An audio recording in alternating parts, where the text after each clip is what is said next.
শুরুটা রুহিন হোসেন প্রিন্সকে দিয়ে করতে চাই।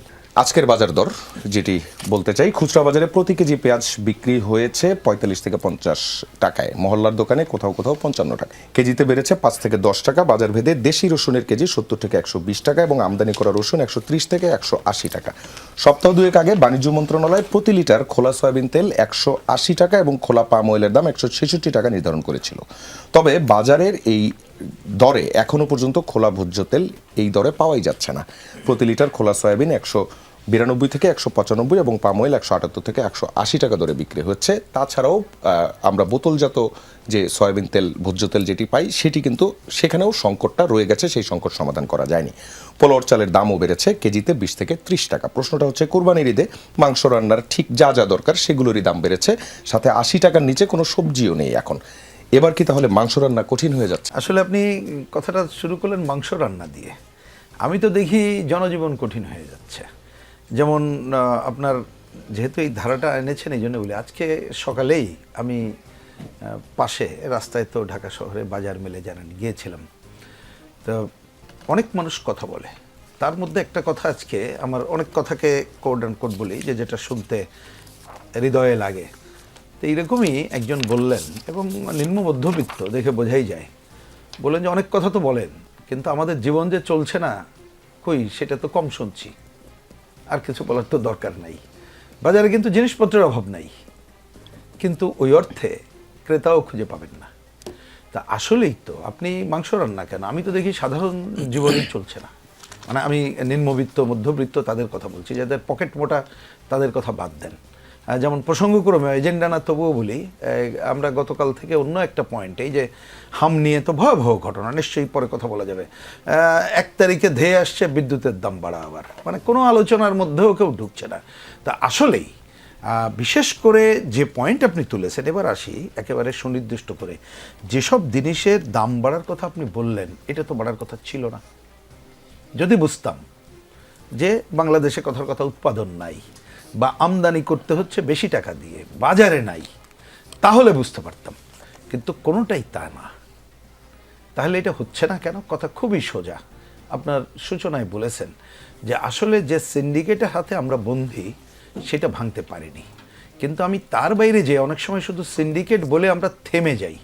আমার বিবেচনায় প্রথম সিদ্ধান্ত নিতে হবে যে সরকার, রাষ্ট্রের পাহারাদার হিসেবে যারা দায়িত্ব পালন করছে, পরিচালনা করছে, তারা প্রকৃতপক্ষে যা ন্যায্য, শব্দটা আমি বুঝে উচ্চারণ করছি, ন্যায্য দাম, মানে বাজারে যে বাস্তব অবস্থা তার উপরেই সেই দাম নির্ধারণ হবে, কেউ তথাকথিত বাড়তি নিতে পারবে না, সিন্ডিকেট বন্দী থাকবে না, সেইটা তারা চায় কিনা। প্রথম মুখে বলতে পারে চাই, তো পরে আমাদের দেখতে হবে পদক্ষেপগুলো কি।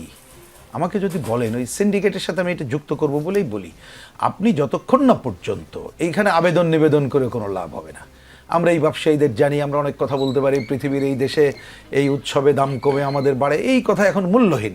তাহলে একটা হচ্ছে আপনি যেমন সিন্ডিকেট ভাঙার কাজটা একটা করবেন, আর একটা হচ্ছে এই ধরনের যেটা প্রয়োজনীয় আমাদের যে দ্রব্য সামগ্রী, সেইটা বিকল্প সরকারি উদ্যোগে সমবায়ী খাতে হোক, রাষ্ট্রীয় দোকান আলাদাভাবে হোক, ন্যায্য মূল্যের দোকানে হোক, রেশনিং ব্যবস্থার মধ্যে হোক, আপনি বিকল্প সরবরাহ ব্যবস্থাটা অবশ্যই করতে হবে।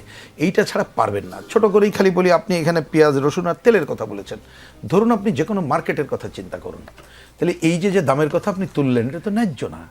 কদিন আগে আমরা তো দেখেছি পেঁয়াজের দাম পায়নি, আপনাদের রসুনের দাম যথাযথভাবে পায়নি তারা। তেলের বিষয়টাও সিন্ডিকেট করে দাম বাড়ানো হলো, কেনা জানে, আর বেশি দামে যদি আমেরিকা থেকে কেনে, সে দায়িত্ব তো জনগণের না। তাহলে যদি এই বাজারের পাশে, আমি জাস্ট একটা প্রতীকী বলছি, বাজারের পাশে বা বস্তির পাশে, বস্তি বলতে আমি দরিদ্র মানুষের কথা মিন করছি, যদি ন্যায্য মূল্যের দোকান থাকতো এবং পর্যাপ্ত সরবরাহ থাকতো, তাহলে কিন্তু বাজারে এই দামে তারা বিক্রি করতে পারতো না, করলেও ক্রেতা পেত না। তাহলে সরকারকে আমি দেখি এখনো পর্যন্ত এই ধরনের কোনো ভূমিকা পালন করছে না। তারা বরঞ্চ মনে করছে যে মানুষ তো এখনও খুব, কি বলবে, যে এই ধরনের অতিষ্ঠ হলেও ক্ষুব্ধ আচরণ করছে না, কারণ অল্প সময়ে সরকার এসেছে, একটা খুবই গণতন্ত্রের পথে যাত্রার কাজটা করছে, মনে করছে যে ঠিক আছে আর একটু সময় দেই। কিন্তু আমার মনে হয় যে গত রমজানটা যেভাবে হোক পার হয়েছে, কিন্তু এইবারের ঈদের সময় যদি এই ধরনের সংকট দূর না হয়, তাহলে ঈদের পরে অন্য যে যত কথা বলুক না কেন, কিন্তু মানুষের এই যে জীবন চলছে না, যেটাকে বললাম আমি দরিদ্র এবং নিম্নবিত্ত মানুষের কথা বললাম, মধ্যবিত্ত আজকে খুবই অসহায় অবস্থায় আছে, তারা কিন্তু নানাভাবে তাদের ক্ষোভ সামনে নিয়ে আসবে বলেই আমি দিব্য চোখে এটা দেখতে পাচ্ছি। আচ্ছা, আরেকটা বিষয় আমি যোগ করতে চাই, সেটি হচ্ছে আপনারা সম্প্রতি একটি বিক্ষোভ সমাবেশও করেছেন এবং আপনারা স্মারকলিপি দিয়েছেন, আপনারা বিচার চেয়েছেন হামের শিশু মৃত্যুর বিষয়ে। এই বিষয়টা নিয়ে একটু বলবেন। জি, আমি খুব ছোট করে এটা বলি যে আমরা বিচার শুধু না, বিচারের আগে আমরা চেয়েছি সেটা হচ্ছে একেবারে পাহাড় থেকে, সেই পার্বত্য থেকে শুরু করে আপনি সমস্ত বাংলাদেশের সকল জায়গায় যাতে হামের যারা আক্রান্ত হচ্ছে চিকিৎসা সুনিশ্চিত করা হয়, আর কেউ যাতে আক্রান্ত না হয় সেই কাজটা যাতে আগে করা হয়। এটা আমাদের প্রথম দাবি। দ্বিতীয় দাবি হচ্ছে কোনো তথ্য লুকানো যাবে না, পর্যাপ্ত তথ্য জনগণের কাছে তুলে ধরতে হবে। চতুর্থত হচ্ছে যে প্রতিদিন একটা খবরাখবর জনগণকে দিতে হবে, কোথায় কি হচ্ছে না হচ্ছে এবং কি কি করা যায়। কোভিডের সময় যেটা করেছে এটা জরুরি অবস্থা মধ্যে, এটা করেই ঘোষণার মধ্য দিয়ে এই কাজগুলো করতে হবে। এটা আমাদের প্রথম কাজ, শিশু বাঁচানো, মানুষ বাঁচানো। তারপরেই আরেকটা আমরা বলেছি যে এইখানে দেখা যাচ্ছে অপুষ্টিতে মরছে মানুষ, আইসিইউ নাই, সুতরাং সে ব্যাপারে আগামী বাজেট আসছে, পর্যাপ্ত উদ্যোগ এখন থেকেই গ্রহণ করতে হবে। আর বলেছি এই যে ঘটনা ঘটলো, আমরা এখন তথ্যপত্র সাংবাদিক ভাইরা আপনারাই খুঁজে বের করেছেন প্রথমে, যে বিগত সময়ে যে ইউনূস সরকার ছিলেন তার সময়ে যে বাজেট ছিল, বাজেটে তো ঘাটতি ছিল না, এবং আমাদের অনেক সংকট থাকতে পারে, কিন্তু টিকা দানে কিন্তু আমাদের দেশ একটা অনন্য উদাহরণ সৃষ্টি করেছিল, এবং এই সংকটগুলো ছিল না। তাহলে যাদের অবহেলার কারণে, এবং সেখানে এই স্লোগান উঠে গেছে ইউনূস সাহেব এবং নূরজাহান বেগম, তারা দায় এড়াতে পারে না, যেহেতু স্বাস্থ্যের দায়িত্ব আর উনি যেহেতু প্রধান ছিলেন, উনি সহ যারা দায়ী তাদেরকে চিহ্নিত করতে হবে এবং বিচারের সম্মুখীন করতে হবে, যাতে এই ধরনের ঘটনা না ঘটে। প্রসঙ্গক্রমে আপনি দেখেন, এখনই দেখালেন 339 জনের, আমরা 439। আমরা আরেকটা কথা এখানে বলেছি যে এটা হচ্ছে যারা রেজিস্টার্ড তাদের নাম, কিন্তু সাংবাদিক মহল বা অন্যরা বলছেন এর বাইরেও হয়তো অনেকে আছেন, কিন্তু আমি বলছি তথ্যটা যথাযথভাবে থাকলে এই যে গোপন করার কোনো দরকার নেই, যথাযথ তুলে ধরা দরকার। তাহলে এ ধরনের সংকট আমরা যেমন মোকাবেলা করতে পারবো, আর আগামীতে আর যাতে কোনো সময় এই ধরনের সংকট না হয়, আমরা সেই জায়গায়ও দায়িত্ব পালন করতে পারবো, সেই কথাটা আমরা বলেছি। এবং আমরা 19 তারিখ পর্যন্ত আমরা স্বাস্থ্য অধিদপ্তরকে বলেছি যে আপনারা এর মধ্যে জনগণের কাছে তুলে ধরেন, এবং আমরা 19 তারিখ আবার আসবো, আমরা শুনবো কতটুকু অগ্রগতি ঘটলো। আচ্ছা, একটা বিষয় আমি যোগ করি, আপনি হামের এই বিষয়ে তথ্য লুকানো যাবে না এবং মানুষের সামনে এই সিরিয়াসনেসটা সরকারকে দেখাতে হবে। এমন একটা সিরিয়াসনেস পাহাড়ে দেখানো হয়েছে, কিন্তু যেটা আমরা আবার পরবর্তীতে আমাদের রিপোর্টেই উঠে এসেছে, সেটি হচ্ছে পাহাড়ের ওই জায়গায় আসলে টিকা দেওয়াই হয় নাই, কিন্তু 100% ভ্যাকসিনেশন দেখিয়ে দেওয়া হয়েছে। ঠিক আগের সময়গুলো তো আমরা এরকমই দেখেছি, যদিও তখন পর্যন্ত এই সিচুয়েশনটা এরকম ছিল না। এখন কি তাহলে সরকার এই জায়গায় কনক্লুসিভ অ্যাকশনে যেতে পারছে না? একটা প্রথমে কোনো দোষারোপের জায়গা থেকে প্র্যাকটিক্যাল আসে, আপনি খুবই কারেক্ট যে তথ্যটা আপনারা তুলে ধরেছেন এবং আজকেও জানালেন। আমি মনে করি এই তথ্যটা ভালোভাবে জানা দরকার সবাইকে, এবং শুধু এইটা না, আমি একটা জাস্ট প্রসঙ্গক্রমে আসছি। দেখবেন আমাদের যে অনেক সামাজিক বেষ্টনী, দরিদ্র দূরীকরণ অমুক টমুকের বিষয় আছে না, যখন কোনো একটা কাজ করা হয়, দেওয়া হয়, যারা দায়িত্ব ইউনিয়ন পরিষদ থেকে টিওনো পর্যন্ত উপর থেকে বলে দেওয়া হয় যে দেওয়া হয়েছে পজিটিভ লেখো। এই সংকটটা একটা বড় সংকট। তাহলে এই সরকার তো অল্প দিন আসছে, আর অন্তর্বর্তীকালীন সরকার এই ব্যাপারে তো দায়িত্বই পালন করেনি, তাদের কথা আর বলতে ইচ্ছা করেন, এটা নাই বা বললাম। আমার বক্তব্যটা হচ্ছে এই সরকার এইটা বুঝেই একটা ক্ষিপ্রতার সাথে, দ্রুততার সাথে উদ্যোগ গ্রহণ করুক। কিন্তু আমি একটু ক্ষোভের সাথে বলছি, আমাদের স্বাস্থ্যমন্ত্রী, তিনি বীর মুক্তিযোদ্ধা, আমাদের পূর্ব পরিচিত, তিনি অনেক কথা বলেন। সংসদে তো কি বলে যে মুক্তিযোদ্ধা হিসাবে 2004 সালে উনি একজন জামাতের এমপির সাথে, স্বাধীনতা বিরোধী এমপির সাথে পাকিস্তানে গেছিলেন, এবং ওনাকে কি কটাক্ষ করেছিল, এটা শুনেই আমাদেরও মনটা খারাপ হলো। কিন্তু আরও তো মন খারাপ হলো, উনি স্বাস্থ্য নিয়ে খুবই ঠান্ডা মাথায় এই যে তথ্যগুলো জেনেই ভূমিকা নেওয়ার কথা, সেইটা না বলে উনিও কতকগুলো খালি শব্দ চয়নের মধ্যে আছে। তা আমি আশা করব আমাদের যারা দায়িত্বপ্রাপ্ত আছেন এবং সরকার, তারা এই জায়গাগুলোতে অভিজ্ঞতা নিয়ে তারা কোনোভাবেই, ওই যে তথ্যের কথাটা তুললাম, আমরা কিন্তু বুঝেই তথ্যের কথাটা বলেছি, প্রকৃত তথ্যের কথা, সেইটা যাতে যথাযথভাবে আসে, সেইটা করেই আমরা দায়িত্ব পালন যাতে করতে পারি, সরকার করবে। আরেকটা, এই সমস্ত জায়গায় যদি বেসরকারি উদ্যোগও দরকার হয় করবেন। আমি প্রসঙ্গ করে আমি বলি, যেমন আমাদের দলীয়ভাবে আমরা কিন্তু সমস্ত দেশে আমাদের যতটুকু সামর্থ্য আছে আমরা তো প্রচার প্রপাগান্ডা করতে পারি। জাম হলে কি করতে হবে, কোথায় পাওয়া যাবে, মানে কোথায় যাওয়া যাবে, এবং আগের কি মেজর নেওয়া দরকার আমরা কিন্তু প্রচারের মধ্যে চলে গেছি। সরকারের কাছে ওইটা আমরা আশা করছি, সরকার যদি প্রতিদিন বলে যে আমাদের অমুক অমুক জায়গায় এইটায়, যেমন আইসিইউ কোথায় যেতে হবে না যেতে হবে, এই জায়গাগুলো তারাও যদি তুলে আনে, তাহলে আমরাও বেসরকারিভাবেও দায়িত্ব পালন করতে প্রস্তুত আছি। সেইটাও করা দরকার বলে মনে করি, মানে সম্মিলিতভাবে আমাদের এই শিশু আর একটাও যাতে না মারা যায়। এবং এইটা তো আসলেই তো একটা প্রাতিষ্ঠানিক হত্যাকাণ্ড। সুতরাং এই ধরনের ঘটনাগুলো যাতে না ঘটে, সেই জায়গায় আমরা দায়িত্ব যেমন পালন করতে চাই, সরকার দায়িত্ব পালন করুক, এবং যারা এর জন্য দায়ী টিকা না দেওয়ার ক্ষেত্রে তাদেরকে বিচারের সম্মুখীন করুক। ধন্যবাদ। মনিরা শারমিনের কাছে আসতে চাই। যদি হামের বিষয়টা নিয়েই বলি, আপনাদের দল থেকে আজকে একটি ইনিশিয়েটিভ নেওয়া হয়েছে, এটির ব্যাপারে একটু বিস্তারিত বলবেন, এবং এর সঙ্গে সরকারের কোলাবোরেশনটা কিভাবে হবে সেটা নিশ্চয়ই জানতে চাইবো। এবং মাংস রান্নার যে মশলা উপকরণের দাম বেড়ে যাওয়া, মানে আমরা এখনো পর্যন্ত সেই আগের জায়গাতেই রয়ে গেলাম যে উৎসব উদযাপন আসলেই এই জিনিসগুলো বেড়ে যায় এবং আমরা দিন শেষে নিয়ন্ত্রণ করতে পারি না কেন? আমি একটু শুরু করতে চাই সরকারের এই মুহূর্তে হাম নিয়ে যে কার্যক্রম সেটা নিয়ে। আসলে খুবই দুঃখজনক হলেও সত্য যে সরকার একটা নতুন ওয়ার্ড আমদানি করেছে, মানে অ্যাডপ্ট করেছে আর কি। অ্যাডপ্ট বললে ভালো হবে, সেটা হচ্ছে উত্তরাধিকার। যখন হামের কথা বলা হয় ওনারা বলেন যে উত্তরাধিকার সূত্রে পেয়েছে, যখন মার্কিন চুক্তির কথা বলা হয় তখন ওনারা বলেন উত্তরাধিকার সূত্রে পেয়েছি। এখন এই উত্তরাধিকার সূত্রে পাওয়ার মধ্যে দিয়ে মানে এটা বলার মধ্যে দিয়ে যে সমস্যাটা, সেটা হচ্ছে যে বাস্তব চিত্রটা ইগনোর করার এক ধরনের ব্যাপার থাকে। এবং সরকারের পক্ষ থেকে যে কাজগুলো করার কথা এখন এই মুহূর্তে, কারণ আমরা দেখছি যেভাবে করে এই হামের শিশুদের মৃত্যুর সংখ্যা বাড়ছে, সেখানে কোনোভাবেই আসলে এই দায় চাপানোর রাজনীতি সেটা আমরা দেখতে চাই না। সেখানে যদি আসলে এই মুহূর্তের সংকটটা আমাদের কাটিয়ে ওঠা সবচেয়ে গুরুত্বপূর্ণ, আমাদের মৃতের সংখ্যা কমানো দরকার। এবং এরপরে আসলে যদি বিচার করতে হয়, কেউ যদি এটার সাথে আসলেই গত আমলের সরকারের সাথে যেই জড়িত থাকুক না কেন, তাদের যদি গাফিলতি থাকে সেটা অবশ্যই তদন্ত সাপেক্ষে সেটা তাদের আইনের আওতায় আনা হবে। কিন্তু এই যে দায় চাপানোর যে রাজনীতি, সরকারের প্রথম এই জায়গা থেকে সরে আসতে হবে। এবং এই উত্তরাধিকার সূত্রে পাওয়া যেই সম্পদের কথা ওনারা বলছেন বা সংকটের কথা ওনারা বলছেন, এগুলো থেকে আসলে সরে আসতে হবে। আমাদের পক্ষ থেকে আমরা এই হামের বিষয়ে আমরা বেশ কিছু সেমিনার করেছি, যেটা সচেতনতামূলক। আমাদের যে ডক্টরস উইং আছে তারা এই নিয়ে কাজ করছে। এবং এই যে হামের যে টিকা, এই টিকার আপনারা জানেন যে এখন সরকারের পক্ষ থেকে নতুন করে যে আবার টিকা প্রদানের যে বিষয়টা শুরু করেছে, সেখানে আমাদের যারা ডক্টর সুইং তারা এখানে সহায়তা করবে। তারা ডক্টর সুইং তারা নিজেরাও থাকবেন এবং সেখানে তারা সমন্বয় করবেন। এটা একটা বিষয়। এবং আরেকটা বিষয় হচ্ছে যে এই যে এখন যেটা আরেকটা খুবই অসুবিধার জায়গা, যেটা খুব কম বলা হচ্ছে, সেটা হচ্ছে যে হামের এই MR1 এবং MR2 যে টিকাটা, সেটা প্রথমে দেওয়া হয় হচ্ছে 9 মাস বয়সী শিশুকে এবং পরবর্তী টিকাটা দেওয়া হয় 15 মাস বয়সী। কিন্তু আমরা দেখতে পাচ্ছি এই মুহূর্তে যেই শিশুরা আক্রান্ত হচ্ছেন নিউমোনিয়া এবং হামে, তাদের বয়স কিন্তু 9 মাসের কম, 6 মাস, অনেকে 4 মাস।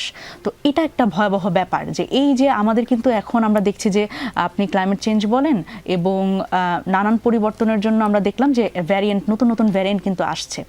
এখন IEDCR আসলে কি করছে, যারা আসলে এই রোগতত্ত্ব নিয়ে গবেষণা করে, তাদের পক্ষ থেকে কিন্তু আমরা কোনো বক্তব্য পাচ্ছি না। আমার মনে হয় সেখানেও আমাদের আসলে একটু নক করা প্রয়োজন যে তারা আসলে কি ভাবছে, নতুন কোনো ভ্যারিয়েন্ট কিনা, বা এটার ব্যাপারে আরও কোনো প্রিকশন আসলে নেওয়া সম্ভব কিনা, বা এটা কতদিন পর্যন্ত স্থায়ী হবে, এটাও কিন্তু তারা ফোরকাস্ট করতে পারে।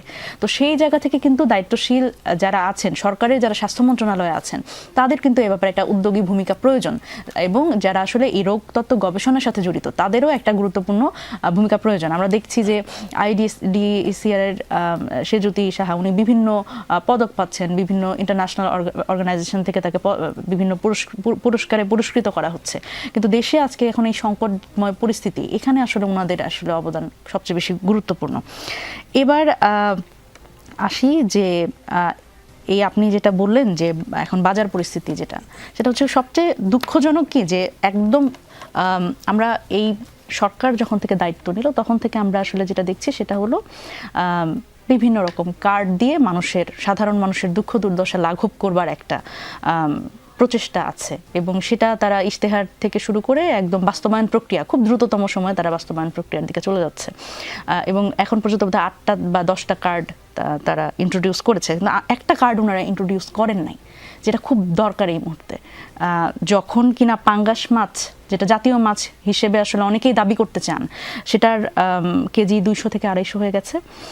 আলুর দাম যেখানে 70 থেকে 75 টাকা হয়ে গেছে। একটা কার্ড খুব জরুরি, সেটা আমি বিএনপিকে বলবো ইন্ট্রোডিউস করে, সেটা মধ্যবিত্ত কার্ড। এই যে টিসিবির ট্রাকের পেছনে যে লাইন, এবং আমরা খুবই হৃদয় বিদারক কিছু ঘটনা কিন্তু আমরা এই টিসিবির ট্রাকের পেছনে লাইনে দেখি। আমি সেদিন দেখলাম একটা জায়গায় পড়লাম যে নানি তার একজন প্রতিবন্ধী নাতিকে নিয়ে টিসিবি ট্রাকের পেছনে লাইনে দাঁড়িয়ে আছে, কারণ যেহেতু তার প্রতিবন্ধী নাতি সে কিছু বোঝে না, তাকে বাসায় রেখে আসা সম্ভব না, কিন্তু এই টিসিবি ট্রাক ছাড়া তার আসলে কেনার মতো সামর্থ্য নাই। এখানে যদি সে কোনো একটু কম দামে কিছু কিনতে পারে সেটা তার জন্য একটু ভালো হয়। সুতরাং এই যখন পরিস্থিতি, আমার মনে হয় যে এই যে কার্ডের যে গিমিক আমরা দেখছি, এই রাজনীতি থেকে বের হয়ে সত্যিকার অর্থে এই যে সিন্ডিকেটের কথা আমরা বলছি, দেখেন সিন্ডিকেট কি দেখা যায়, আপনি কখনো দেখেছেন? নিশ্চয়ই দেখেন নাই। সিন্ডিকেট হচ্ছে সেটাই যেটা দেখা যায় না। কেন দেখা যায় না বলেন তো? কারণ এটার সাথে ক্ষমতাসীনদের একটা সম্পর্ক থাকে। সুতরাং এই যে ক্ষমতাসীনদের সাথে যে সম্পর্ক, এবং এর মাধ্যমে দেখেন সবাই বলছে সিন্ডিকেট, কিন্তু সিন্ডিকেট কেউ ভাঙতে পারছে না। সিন্ডিকেট কত শক্তিশালী, এটা হচ্ছে আমার প্রশ্ন। সেটা কি সরকারের বাইরে, রাষ্ট্রের বাইরে? নিশ্চয়ই না। এটা তো মানুষই এই সিন্ডিকেটের সাথে জড়িত, যারা আসলে ক্ষমতাবানদের সাথে এক ধরনের সম্পর্ক আছে। সুতরাং এই সিন্ডিকেট দেখিয়ে আসলে দায় চাপানো এবং সরকারের ম্যানেজমেন্টের জায়গা থেকে নিজেদের দায় এড়ানোর কোনো সুযোগ নেই। এই যে কোনোভাবেই আসলে, আপনি মাংস রান্নার কথা বলছেন, সেটা অনেক বেশি দামি। আমি পাঙ্গাস মাছ এবং আলু দিয়ে শুরু করলাম এই কারণে, কারণ মধ্যবিত্ত যারা, তাদের আসলে এই সুযোগটা অনেক কম মাংস রান্না পর্যন্ত যাওয়ার। সেই জায়গা থেকে আমার মনে হয় যে সরকারের এই দ্রব্যমূল্যের যে একটা ম্যানেজমেন্ট এবং এখানে একটা বাজার মনিটরিংটা খুব গুরুত্বপূর্ণ। এবং সিন্ডিকেট ভাঙার কথা আমরা বারবারই বলছি, কিন্তু কবে ভাঙবে আমরা জানি না। এবং যে আমদানিকৃত যেই আমাদের পণ্যগুলো, সেগুলো শুল্ক কমানোর একটা পদক্ষেপ নেওয়া প্রয়োজন। এবং এই মনে হয় যে টিসিবি ট্রাকের পেছনেই যেহেতু লাইন, সুতরাং এই জায়গা থেকে এটার পরিধিটা বাড়ানো, অন্তত একটা খানিকটা সময়ের জন্য জনগণের একটা ক্রয় ক্ষমতার মধ্যে যদি কিছু পণ্য দেওয়া যায়। মুনিরা শারমিনকে ধন্যবাদ। মোশাররফ ঠাকুরের কাছে ফিরতে চাই। আপনি দুজনের কথাই শুনলেন। মানুষের জীবন চলছে না, সরকার ভূমিকা পালন করছে না, উত্তরাধিকার সূত্রে পাওয়া বলে বাস্তব চিত্র আড়াল করার এবং দায় চাপানোর যে রাজনীতি, সেটি এখনো চলছে। সিন্ডিকেটের সাথে ক্ষমতাসীনরা জড়িত। এই বিষয়গুলো উঠে এসছে এই আমাদের আজকের আলোচনা থেকে। এছাড়া আগে তো জিনিসপত্রের দাম নিয়ে যখন বিএনপি বিরোধী দলে ছিল, তখন বেশ সোচ্চার ছিল। এখন সরকার এসে কি মনে হচ্ছে? সব স্বাভাবিক? আপনি জানেন যে 12 দিনের মাথায় একটা আন্তর্জাতিকভাবে যে সংকট তৈরি করেছে, সেই যুদ্ধটা শুরু হয়, এবং তার 15 দিনের মাথায়, মানে মার্চ মাসের 14-15 তারিখে প্রথম টিকা হামের বিষয়টা নজরে আসে সব। তো এখন এই যে ঘটনাটা, হাম নিয়ে আমি শুরু করি, তারপর ওই জায়গায় আসি। সব কিছু ঠিক নাই, ঠিক থাকা কথা না। পৃথিবীর 3 ভাগের 1 ভাগের বা অর্ধেক পৃথিবী ঠিক নাই। অর্ধেক পৃথিবী ঠিক নাই, আপনি ঠিক থাকবেন কেন? আপনি তো ঠিক থাকবেন না। তো আপনি 28শে ফেব্রুয়ারির পরে কি আস্থা পৃথিবী ঠিক আছে? সারা পৃথিবী ঠিক আছে? সারা পৃথিবী ঠিক নাই। বাংলাদেশ ঠিক থাকবে কিভাবে? এমন আলাদিনের চেরাগ নাই বাংলাদেশকে ঠিক রাখার। নাম্বার 1। তো এর 12 দিনের মাথায় যুদ্ধ শুরু হলো। তার 15 দিন পর, মানে 27 দিনের মাথায় হামের প্রাদুর্ভাব হয়। হামের প্রাদুর্ভাব আমাদের প্রিন্স ভাই একটু বলেছেন, আমি আরেকটু বলি। হামের প্রাদুর্ভাবের পরপরই বিএনপি উদ্যোগ নেয়। উদ্যোগ নেওয়ার পরে এই পর্যন্ত বাকি 60 দিনে প্রায় 90%-এরও বেশি শিশুকে হামের টিকার আওতায় আনা হয়েছে। 1। 2 নম্বর হচ্ছে, হামের টিকা দিলে তো শিশু মৃত্যু থামবে না তো। এইটাও ফেরেশতা এখানে এসে থামাই দিয়ে যাবে কিনা আমি জানি না। সেইখানে হচ্ছে যে হামের টিকার নেওয়ার 14 দিন থেকে 30 দিনের মাথায় তার ইমিউনিটি ডেভেলপ করে। হ্যাঁ, ইমিউনিটি ডেভেলপ করে, অ্যান্টিবডি ডেভেলপ করে। তো আপনার অ্যান্টিবডি তো আরও, গতকাল যে শিশু টিকা পাইছে, ওর আরও 14 থেকে 30 দিন লাগবে অ্যান্টিবডি ডেভেলপ করতে তার বডিতে। তো অ্যান্টিবডি ডেভেলপ করতে এর মধ্যে হাম আক্রান্ত হতে পারে। নম্বর এটা গেল। হামের টিকার জিনোম সিকোয়েন্স IADCR পরীক্ষা করে বলেছে হামের যে ভাইরাসের ক্যারেক্টারিস্টিক্স, চরিত্রগত পরিবর্তন এটা হয় নাই। কিন্তু তারপরে কেন বড়দের হাম হচ্ছে, 6 মাসের বাচ্চার হাম হচ্ছে।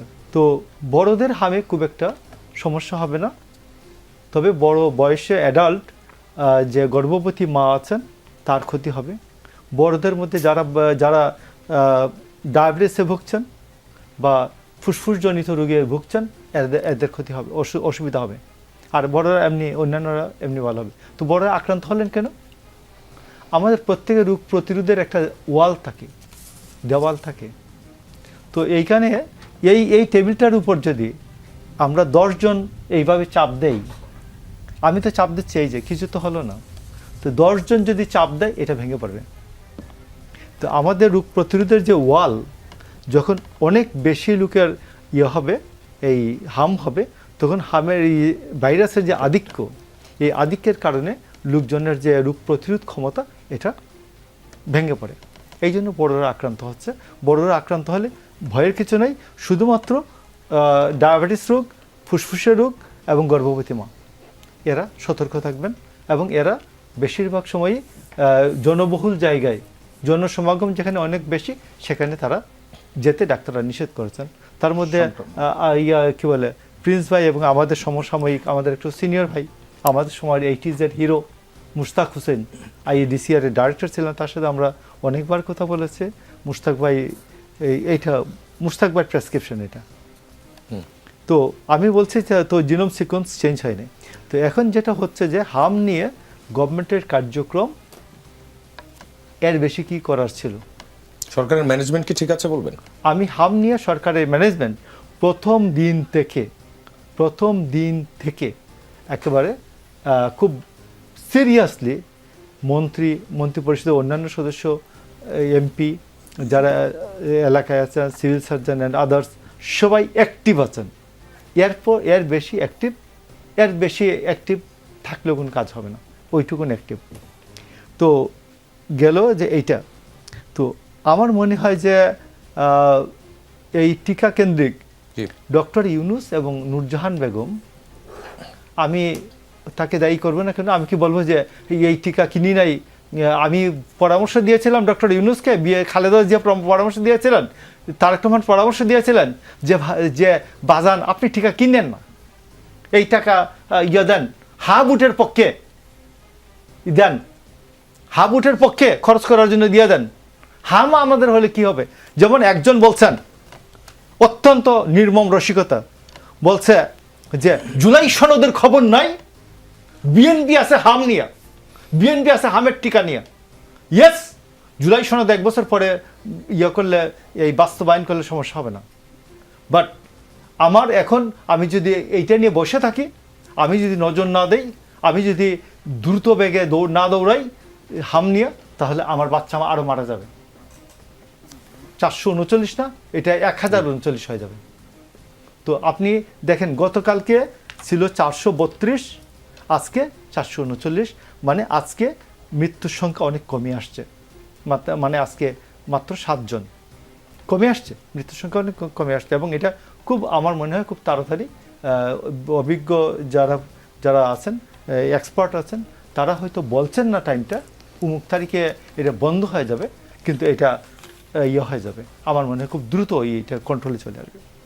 জি, দ্রব্যমূল্য যদি আসে। আরেকটা আছে দ্রব্যমূল্য সম্পর্কে আমি আপনাকে বলি যে ওই সময়ে আমরা সিন্ডিকেশনটা জানতাম, যে মুরগির বাজার থেকে শেখ হাসিনা, BBS বলছিল মুরগির বাজার থেকে শেখ হাসিনার গভর্নমেন্টের কিছু লোক, নির্দিষ্ট লোক, এরা 10,000 কোটি টাকা উত্তোলন করে নিয়ে গেছিল। চালের দাম থেকে হঠাৎ করে বাড়িয়ে চালের সংকট তৈরি করে সিন্ডিকেশনটা হয়েছিল। আপনি দয়া করে বলবেন যে বিএনপির ওই লোকটা ওই 5টা লোক সিন্ডিকেশন জড়িত। সিন্ডিকেশন বিরাট হয় না, সিন্ডিকেশন হচ্ছে খুব অল্প লোকের একটা রেজিমেন্টেড পজিশন, এবং এরা একটা কিছু লুট করে। তো সেই ক্ষেত্রে দেখুন মুক্তবাজার অর্থনীতি কী বলে, মুক্তবাজার অর্থনীতি বলে যে সরকারের হাত পা ছোটো করো, সরকারের ব্যবসার হাত বড় ছোটো করো, এবং সরকার ব্যবসা করবে না। এটি হলো মূল কথা। তো মূল কথার মধ্যে প্রিন্স ভাইয়ের সাথে আমার দ্বিমত হচ্ছে। প্রিন্স ভাই বলবেন যে সব সরকার নিয়ন্ত্রিত করে দাও, রেশনের দোকান খুলে দাও। এই 74 সালে রেশনের দোকান করতে পারে নাই। 74 সালে আমি বেশ বড় সড়ো, আমি ক্লাস 6-এ পড়ি। তো 74 সালে রেশনের দোকানের পেছনে বিশাল লম্বা লাইন হতো এবং চৌকিদাররা ভীষণ ক্ষমতাবান ছিল। চৌকিদাররা, আপনি গ্রাম পুলিশ তখন দেখতেই পান না, চৌকিদাররা অনেক ক্ষমতাবান ছিল। চৌকিদারকে একটু 2 টাকা দিলে সামনে যাওয়া যেত, ও লাইন নিয়ে আগে দিয়ে আসতো। তো এখন আপনাকে আমি বলছি যে বাংলাদেশের যে নিজস্ব যে সামাজিক মনস্তত্ত্ব আছে, মানুষের মনস্তত্ত্ব আছে, এই সবগুলোকে নিয়ে যদি আপনি আগাতে পারেন, তাইলে এই যে দ্রব্যমূল্য বৃদ্ধি হয় যে কোনো পূজা, যে কোনো উৎসব উপলক্ষে, রোজা হোক, তারপর আমাদের ঈদ হোক, পূজা পার্বণ হোক, সব কিছুতেই বাড়াতে চেষ্টা করে। আমার মনে হয় এই ক্ষেত্রে একটা সম্মিলিত সামাজিক ঐক্য হতে পারে। এটা এনসিপি, কমিউনিস্ট পার্টি, বিএনপি, অন্যান্য যারা আছে, যারা সামাজিক নেতৃত্ব, এদেরকে নিয়ে একটা, এবং আমি মনে করি এই ক্ষেত্রে একটা জিনিস আছে, ফিডেল ক্যাস্ট্রোর যে নীতিমালা, যে ফিডেল ক্যাস্ট্রোর নীতিমালা ছিল এইরকম যে ডিমের দাম বাড়িয়েছে অমুক অমুক জায়গায়, একদিনের ডিম সবাইকে বলবে যে বাচ্চা ছাড়া একদিন ডিম খাবেন না, পরের দিন সিন্ডিকেশন ভেঙে যাবে। তো এই যে আমি আপনাকে বলছি যে আমি এই দ্রব্যমূল্য নিয়ন্ত্রণের বিষয়টা আমার নিজস্ব মত। তো সেই ক্ষেত্রে দ্রব্যমূল্যের ক্ষেত্রে একটা হলো সিন্ডিকেশনকে আপনি চিহ্নিত করেন, এটা আমার দায়িত্ব না, এটা গভর্নমেন্ট করবে এবং অপোজিশন করবে। অপোজিশন চোখে দেখাই দেবে যে ভাই আপনি সিন্ডিকেট খুঁজে পান না, এরা হচ্ছে সিন্ডিকেট। সরকার কি তাহলে সিন্ডিকেট খুঁজে পাচ্ছে না? হ্যাঁ, সরকার কি সিন্ডিকেট খুঁজে পাচ্ছে না? আমি সরকার এবং অপোজিশনের দায়িত্ব কি? সরকার এবং অপোজিশনের দায়িত্ব, সরকার একটা কি বলে, এটা অ্যাবস্ট্রাক্ট বিষয় না। সরকার কতগুলো লুকিত চালায়। আপনি সরকার শুধু প্রধানমন্ত্রী সরকার না। তো সেই ক্ষেত্রে আমি মনে করি যে সরকারের যে অপোজিশনের যে সমালোচনা, এইটা আমি মনে করি সরকারের জন্য সহায়তা এক ধরনের। মানে অপোজিশন আপনাকে দেখাবে, তারপর আপনি কাজ করবেন না? আর সরকারের তো নিজস্ব ফোর্স আছে, না, সরকার নিজস্ব ফোর্স অনুযায়ী কাজ করবে। তার বাইরে যে ত্রুটি বিচ্যুতি হবে, দুর্বলতা হবে, এটা অপোজিশন দেখাবে।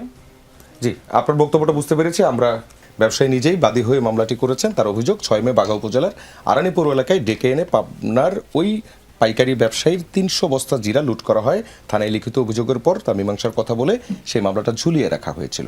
অভিযুক্ত যারা করা হয়েছে তারা হচ্ছে আরানি পৌর বিএনপির সাবেক যুগ্ম আহ্বায়ক সুজাত আহমেদ, তার ভাই জাহাঙ্গীর হোসেন ও তার ভাগ্নে সুইট এবং শান্ত।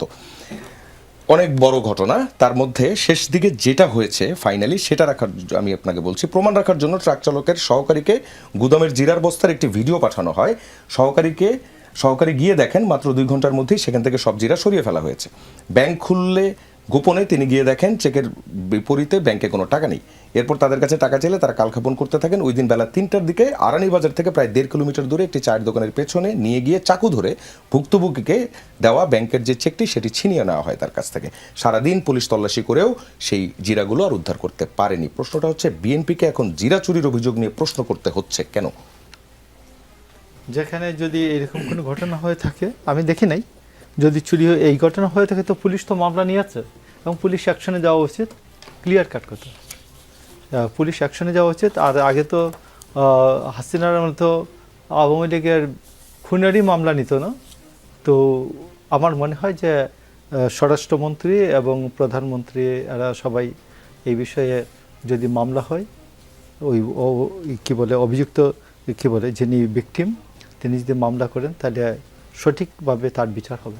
জি, আরেকটি ঘটনা, ফরিদপুরের ভাঙ্গায় চাঁদাবাজির অভিযোগে 2 তরুণকে পুলিশ আটক করার পর তাদের এলাকার ছেলে পরিচয় দিয়ে থানা থেকে ছাড়িয়ে নিয়ে গেছেন উপজেলা বিএনপির সাধারণ সম্পাদক আয়ুব মোল্লা। মঙ্গলবার রাতে, যেটা পরশু দিনের, ভাঙ্গা থানার এই ঘটনা ঘটে। তারা ভাঙ্গা বাসস্ট্যান্ড ও টেম্পো স্ট্যান্ড এলাকায় চাঁদাবাজির সঙ্গে জড়িত ছিল বলে অভিযোগ। অন্যদিকে টাঙ্গাইলের গোপালপুরে উপজেলা যুবদলের যুগ্ম আহ্বায়ক এবং উপজেলা ট্রাক মালিক সমিতির সাবেক সদস্য সচিব দুলাল উদ্দিন ওরফে রাবণের বিরুদ্ধে তরুণীকে ধর্ষণের অভিযোগ উঠেছে। আর এই ধর্ষণের ভিডিও মুঠোফোনে ধারণ করার অভিযোগ উঠেছে গোপালপুর উপজেলা ছাত্র দলের স্থগিত করা কমিটির সভাপতি রোমান আহমেদের বিরুদ্ধে। এই দুই নেতা সহ 3 জনকে আসামি করে মামলা করেছেন ভুক্তভোগী ওই তরুণী। মামলা করার পর আসামিদের হুমকির মুখে ওই তরুণী এলাকা ছেড়ে এখন আত্মগোপনে। যদিও পুলিশ সপ্তাহে প্রধানমন্ত্রী নিজে বলেছিলেন যে অপরাধীদের আলাদা কোনো পরিচয় নেই। এক্স্যাক্টলি, অপরাধীদের কোনো আলাদা পরিচয় নেই। মামলা হয়েছে, মামলা যেন একটা শক্ত সংস্থাকে দিয়ে। লোকাল পুলিশ অনেক সময় মনে করে যে ক্ষমতাসীন দল, তারা আমার বিপক্ষে গেলে আমার কাজকর্ম করতে অসুবিধা। আমি মনে করি পিবিআই আছে, সিআইডি আছে, অথবা র্যাব আছে, এদের প্রত্যেকের আলাদা তদন্ত সংস্থা আছে, এদেরকে দিয়ে স্ট্রংলি তদন্ত করানো উচিত। এবং আমি মনে করি যে তদন্ত করে তার একেবারে শাস্তি, সঠিক যে শাস্তিটা আছে আমার পেনাল কোড বা এই বিশেষ আইন যেটা নারী শিশু নির্যাতন দমন আইন, এই আইনে যে শাস্তি আছে সর্বোচ্চ শাস্তি, সেই শাস্তিটা হওয়া উচিত। তাহলে কেন্দ্র থেকে যে নির্দেশনাগুলো দেওয়া হয়েছে শুরু থেকেই, সরকার গঠনের আগে এবং পরবর্তীতে আরো বেশি দেওয়া হয়েছে, অনেক শক্ত শক্ত নির্দেশনা দেওয়া হয়েছে এবং আমার হিসেবে মোটামুটি 1000-এর উপর বহিষ্কারও হয়েছে। তো এই তৃণমূলের এই যারা সব কাজ করছেন, পরিচয় আছে, পদও আছে, তাদেরকে কেন নিয়ন্ত্রণ করা যাচ্ছে না? না, কেন নিয়ন্ত্রণ করা যাচ্ছে না, এটা তো আবার আরেকটা হচ্ছে যে ক্রিমিনোলজির ব্যাপার চলে যাবে। আপনি বলছেন ঘটনা ঘটছে, ব্যবস্থা নেওয়া হচ্ছে, কিন্তু ঘটনা ঘটবে না, এটা তো দল নিয়ন্ত্রণ করবে। এটা পৃথিবীতে অপরাধ প্রবণতা ছিল আগে, এখনো থাকবে, ভবিষ্যতে থাকবে। আপনি অপরাধীকে আশ্রয় দেন কিনা, প্রশ্রয় দেন কিনা, অপরাধীকে আশকারা দেন কিনা, এটা হচ্ছে বিষয়। অপরাধী আশকারা পায় কিনা, এটা হচ্ছে মূল বিষয়। এবং গভর্নমেন্টে থাকলে, অপোজিশনের গিয়ে দেখবেন অনেক মৌলানারা বলাৎকার করে, তো পুরো মৌলানা সমাজকে এটার জন্য দায়ী। মাদ্রাসায় প্রচুর ভিডিও আসে আমাদের যে বাচ্চাকে পিটিয়ে অজ্ঞান করে দিচ্ছে। তো এইটা কি এই জন্য কি সমস্ত মাদ্রাসার শিক্ষকরা এইরকম করেন? তো এটা পার্টি, একটা বড় রাজনৈতিক দল বিএনপি, এখানে কিছু দুষ্ট ছেলেপেলে থাকবে, এদের শাসন করা হবে, এদেরকে দরকার হলে ত্যায্য করা হবে। কিন্তু আমি একটা বলছি যে এটা আর ছোট রাজনৈতিক দল, আমরা তো 6000 বহিষ্কার করেছি, বহু রাজনৈতিক পার্টি আছে 6000 লোক নাই, 6000 বহিষ্কার করেছি আমরা গভর্নমেন্টে আসার আগে। আর এখন তখন তত্ত্বাবধায়ক অন্তর্বর্তীকালীন সরকারের লোকজন ধরতো না। এখন আপনি দেখবেন যে যেখানে তার হবে, কেউ বহিষ্কার হবে এবং কোনো অপরাধের সংবাদ পাওয়া যাবে তার বিরুদ্ধে, আমরা আপনার উত্তরটা পেয়েছি। মুনিরা শারমিনের কাছে সাংগঠনিক ব্যবস্থা নেওয়া হবে, আইনত ব্যবস্থাটাও খুব শক্তভাবে নেওয়া হবে। জি, উত্তরটা এসেছে মুনিরা শারমিন। সংসদ নির্বাচনে জোটগতভাবে করলেও সিটি কর্পোরেশন নির্বাচনে নিজেদের শক্তিতেই করতে চায় জামায়াতে ইসলামী। সেই পরিকল্পনা নিয়ে 12টি সিটি কর্পোরেশনে 12 জন মেয়র প্রার্থীও তারা ঠিক করে ফেলেছে। আপনাদের দল থেকে স্থানীয় নির্বাচনে বেশ কিছু প্রার্থীও আপনারা ঘোষণা করেছেন। জাতীয় নির্বাচনে জোট থাকলেও স্থানীয় নির্বাচনে জোটটা থাকছে না, যদিও এই স্থানীয় নির্বাচন দলীয় প্রতীকেও হচ্ছে না, এটাও ট্রু। কিন্তু আমরা আমাদের এখানকার যে প্র্যাকটিস সেটা তো জানি। সেই জায়গায় আপনাদের এই বিরোধী জোটের মধ্যে কোনো ধরনের টানাপোড়েন হতে পারে কিনা? না, এটা সহজ সরল উত্তর হচ্ছে না। কারণ আমরা জানি জামায়াতে ইসলাম তারা তো আসলে একেবারে জাতীয় নির্বাচনের সময় থেকে বা তারও আগে থেকে তারা স্থানীয় সরকারে কারা প্রতিদ্বন্দ্বিতা করতে পারে, কারা প্রার্থী হতে পারেন সম্ভাব্য, এটা তাদের মোটামুটি ঠিক করা আমরা বিভিন্ন সময় শুনেছি।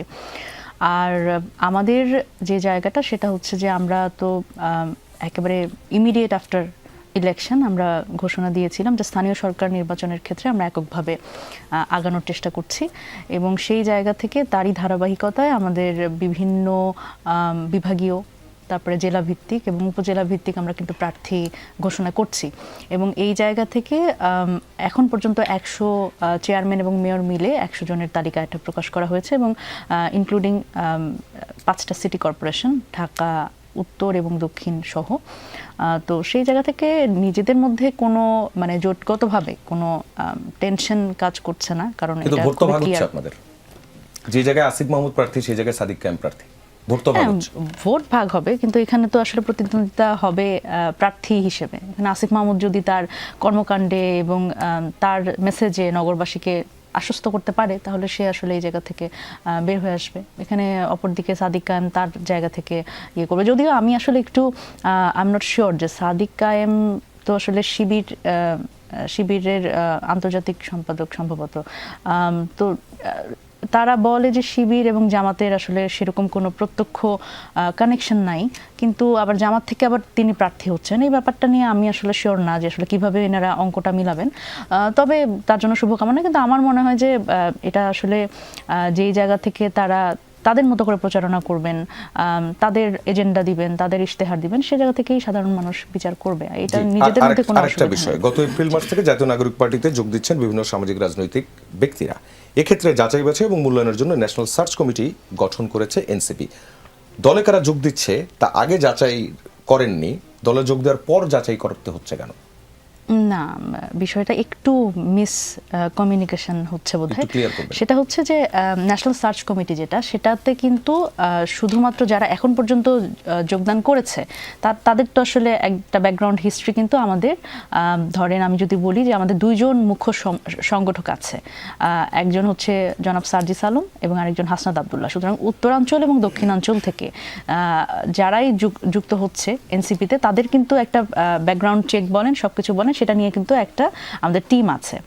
এবং স্থানীয় সরকার নির্বাচনের ক্ষেত্রে একটা কিন্তু আলাদা বডি আছে, তারা কিন্তু স্থানীয় সরকারি ইলেকশনের জন্য কিন্তু অনেক নতুন প্রার্থী কিন্তু আমাদের আছে, যারা কিন্তু আমাদের দলে ছিলেন না। তো সেই সিভিগুলো বা তাদের আসলে ব্যাকগ্রাউন্ড চেকটা কিন্তু এই টিমটা করছে।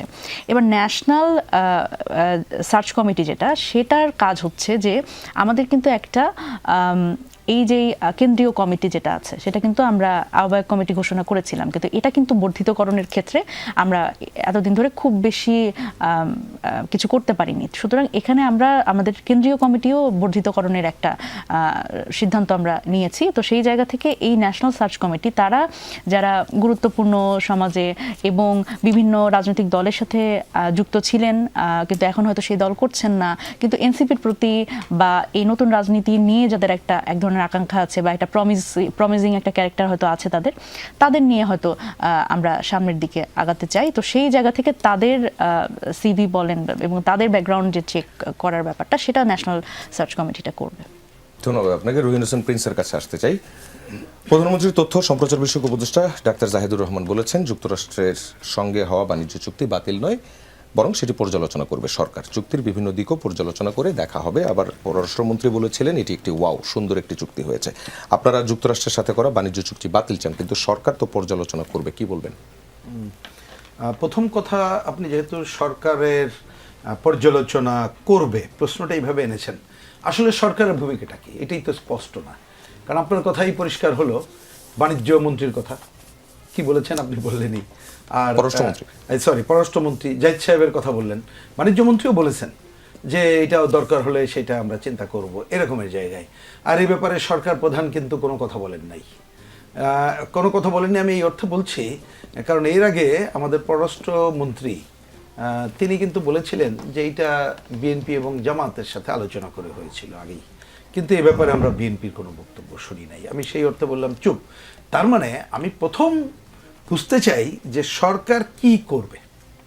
তবে আমি যদি শেষ যে কথাটা আপনি বললেন যে তথ্য উপদেষ্টার কথা ধরে, এটাকেই যদি সরকারের কিছু কি বলবো যে তার মনোভাব, আমি যদি এটাকে বলি, তার আগে একটু বলতে হয়, কারণ খলিল সাহেব এটা তো কি বলবো আর, কারণ উনি তো আসলে কোন দলের কার ভূমিকা পালন করছেন, উনি কি বাংলাদেশের স্বার্থ দেখছেন না আমেরিকার স্বার্থ দেখছেন, এটাই তো বড় প্রশ্ন। কারণ তার আগে তো উনি যখন অন্তর্বর্তীকালীন সরকারের সময় দায়িত্বে ছিলেন, তাকে বিদায় করার কথা বিএনপি সহ আমরা সবাই বলেছিলাম, এবং এখনও তার ভূমিকা এ ধরনের একটা রহস্যজনক ভূমিকা, এবং রহস্যজনক এই কারণে বিএনপি কেন রেখেছে আমরা জানি না। যাই হোক, আমি যদি এখন জাহিদ সাহেবের কথা ধরি, তো উনি তো পর্যালোচনার কথা বলার মধ্য দিয়ে অন্ততপক্ষে এইটুক তো স্বীকার করলেন যে এই ধরনের চুক্তির বিষয়ে কথা বলা দরকার। আমি এইটুক যদি ওনারাও একটু হয়, আমি এটাকে পজিটিভ ধরছি। কিন্তু আমি মূল কথা যেটা বলতে চাই, বাস্তবে এইটা যে একটা ভয়াবহ চুক্তি, এবং এতদিন এই দাসত্বের চুক্তি, কত ধরনের গোলামি চুক্তি বলেছি, তো এখন এর যা তাও নাকি কে একজন যেন বললো সব নাকি এখনো হয়নি, বাণিজ্য মন্ত্রী তো বলেছেন যে সবটা এখনো আসে নাই। আমি পত্রিকায় যেটা পড়লাম, তাহলে সবটা আসলে আরো ভয়াবহটা বোঝা যাবে। অলরেডি আপনি দেখেন, এই যে তেলের আলোচনাটা করলেন, সয়াবিন তেল যদি আমেরিকা থেকে এনে থাকে বেশি দামে আনতে হয়েছে, এলপিজি বেশি দামে আনতে হয়েছে, আমাদের গম বেশি দামে কিনতে হয়েছে, এবং এই চুক্তিতে যা আছে আমাদের প্রয়োজন না থাকলে বাধ্য আমরা এমনকি মাংস পর্যন্ত কিনতে বাধ্য, আমাদের কৃষি উপকরণ আনতে বাধ্য। বোয়িং তো চুক্তিই হলো, টাকা নাকি দেশে নাই, দেশের অবস্থা খুবই খারাপ ওনারাই বলছেন, কিন্তু বোয়িং তো কিনলেন। তার মানে এই চুক্তির যে ভয়াবহ দিক আছে সেইটা কিন্তু সরকার আরও বিবেচনা করে, যে নামেই করুক। আমার কথাটা আমি কোনো তর্কে যাচ্ছি না, পর্যালোচনা বাতিল ওই আলোচনা নেই, হ্যাঁ পর্যালোচনা হোক। যেমন আমরা কিন্তু যখন এটা বাতিলের কথা বলেছি, আমাদের প্রথম বক্তব্য ছিল যে সরকার আগে তার ভূমিকাটা পরিষ্কার করুক এবং সরকার 1-2 ক্লজ দেখে বলুক যে এইটা আমার জন্য পজিটিভ, আর দরকার হলে এটা ওপেন ডিসকাশন হোক, আমরা রাজি আছি। আপনারা যে কোনো জায়গায় রাজি আছে, আমাদের বিশেষজ্ঞ নিক, আমরাও দরকার হলে দলীয়ভাবে আসলে কেউ মনে করতে পারে আপনি তাকে মাইন্ডসেট নিয়ে আসছেন, মাইন্ডসেট নিয়ে আসার দরকার নেই। তারপর আমরা ভেবে দেখি আমাদের দেশের স্বার্থে কিনা, কিন্তু আমরা দেখছি এটা দেশের স্বার্থে না। ইতিমধ্যে আপনি খেয়াল করলে দেখবেন অনেক দেশ কিন্তু এইসব চুক্তি করে নাই, মাত্র 9টা দেশ করেছে। তার মধ্যে আপনি খেয়াল করবেন মালয়েশিয়া অলরেডি বাতিল করেছে। এই চুক্তির মধ্যেও কিন্তু আছে, আমরা যতটুকু এটা পড়ে দেখেছি যে 60 দিনের নোটিশে এটা আপনি বাতিল করার এবং কোনো কোনো পয়েন্টে পর্যালোচনার সুযোগ আছে। এবং আমরা অনেকের সাথে কথা বলে যেটা জানি, আন্তর্জাতিক যে কোনো চুক্তিতে একটা চুক্তি হলে ঠিকই হয়তো বলতে পারেন যে এটা বাতিল করা কঠিন এইসব, কিন্তু ওর ক্লজ থাকে যেটা একটা সরে আসার জায়গা থাকে। এবং এইটা নিয়েও তো এখন রহস্যজনক। যেমন আজকেই বিদেশে অবস্থানরত একজন ইকোনমিস্ট আমাকে ফোন করলেন, আমাকে বললেন যে আসলেই আপনারা তো অনেক কথা বলছেন, আসলে এটা চুক্তি হয়েছে নাকি এমইউ স্বাক্ষরিত হয়েছে। আমি যে আমরা তো চুক্তিই দেখছি। মানে আমি বলছি যে এই আলোচনাগুলো বাজারে যেহেতু রয়েছে এবং এইটা যে ক্ষতিকর না, সরকারের পক্ষ থেকে এইরকম কেউ পরিষ্কার করে বলতে পারেনি ক্লজ ধরে ধরে।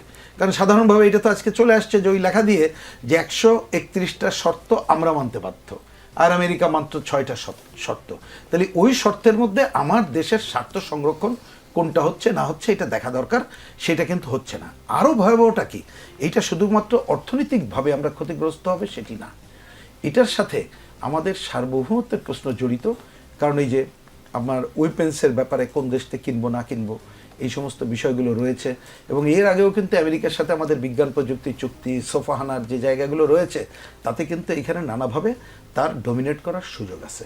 থার্ড এবং লাস্ট বুস্টটা আমাদের হয়েছে অন্য যে কোনো সময়ের তুলনায়। যেমন আমাদের ঠাকুর সাহেব তিনি বললেন যে বিশ্ব অবস্থা, উনি বিশ্বের অর্থনৈতিক সংকট বলেছেন, কিন্তু এই সময়ে তাহলে অর্থনৈতিক সংকটের মধ্যে কিন্তু বাংলাদেশ নিজের পায়ে দাঁড়ানোর একটা বড় সুযোগ আছে, একটা সংকট অপরচুনিটি নিয়ে আসে। কারণ আমার তো মাঠে উৎপাদনের সমস্যা নেই, আমার মাটির নিচে গ্যাস, সূর্য, বায়ু এগুলো আছে, অনেক কিছু আছে, সেটা একটা দিক। আর একটা হচ্ছে ভূরাজনৈতিক কারণে আমাদের এই জায়গায় বঙ্গোপসাগর জুড়ে আমরা আধিপত্যবাদী এবং সাম্রাজ্যবাদী শক্তি এখানে এমন আধিপত্য বিস্তার করতে চায়, এমনকি বার্মা ওইটাকে দিয়ে প্রক্সি ওয়ারে জড়িত করা ছাড়া করা সহ নানা ধরনের সংকট।